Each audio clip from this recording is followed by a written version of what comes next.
मधेश जन विद्रोह समिति के न्योता स्वीकार करके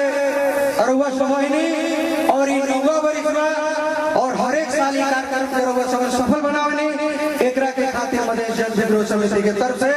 बहुत सारा धन्यवाद भी देवे के चाहे। और मधेश जन विद्रोह समिति के बहुत सारा परिचय यहाँ के दूसरा वक्ता लोग अरुआ समय के ज्ञात करे नहीं हो, विश्लेषण करके बताए नहीं हो,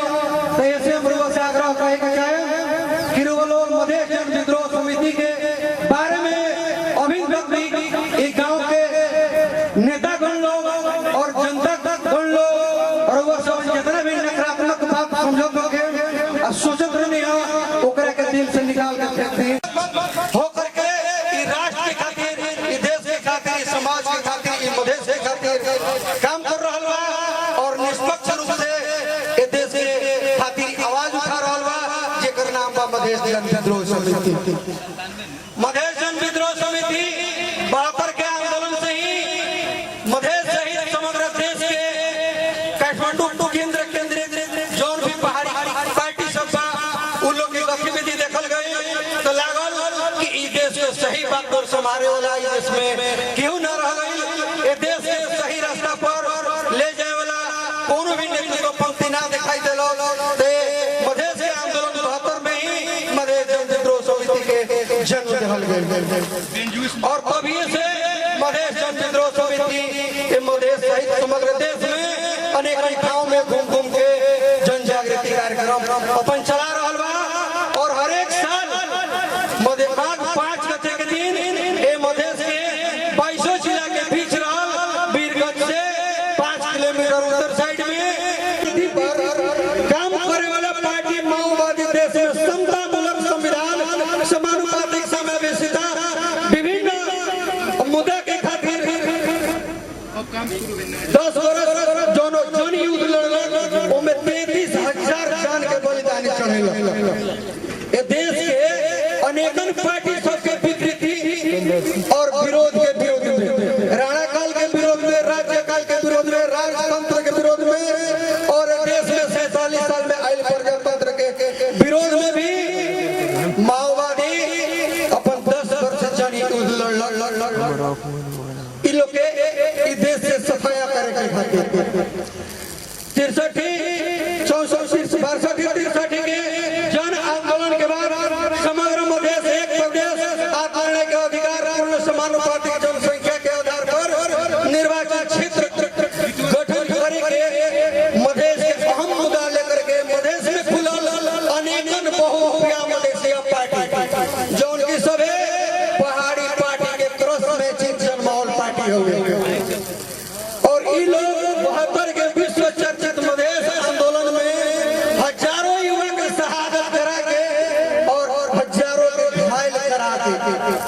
के मधेश के अस्तित्व तक ले बेच के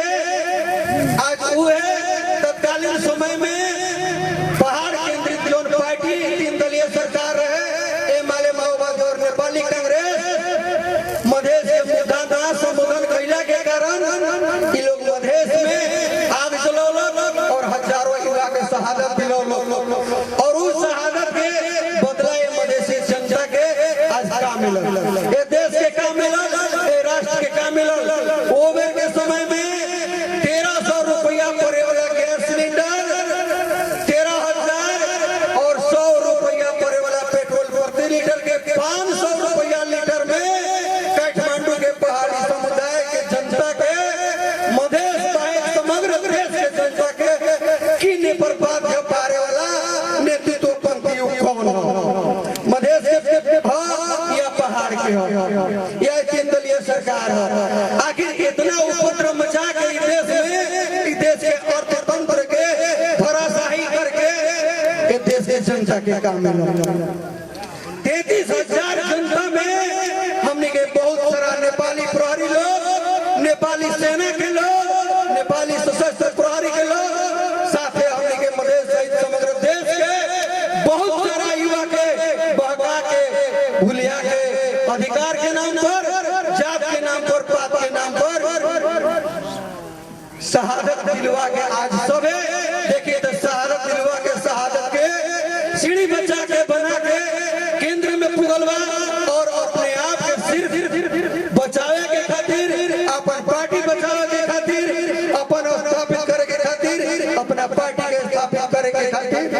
तल्लीन बा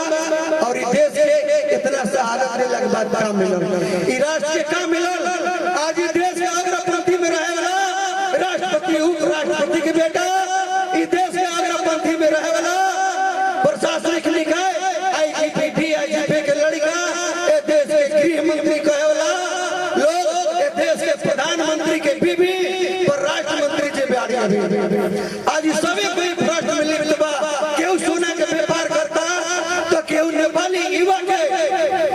विदेशी खाड़ी मुल्क बेच के व्यापार कर रहल बा, तो केहू सोना के व्यापार कर रहल बा, तो केहू ए देश में रहल भूगर्भ के संपत्ति खजाना दूसरा देश से बेचे के खातिर कहीं से एमसीसी लिया होता तो कहीं से पीआर समझौता कर ऐसा ऐसा दुराचारी बहुत हो गया। नेता के बनेला हमने सभी मध्य सहित समग्र देश के जनता मिलके बने।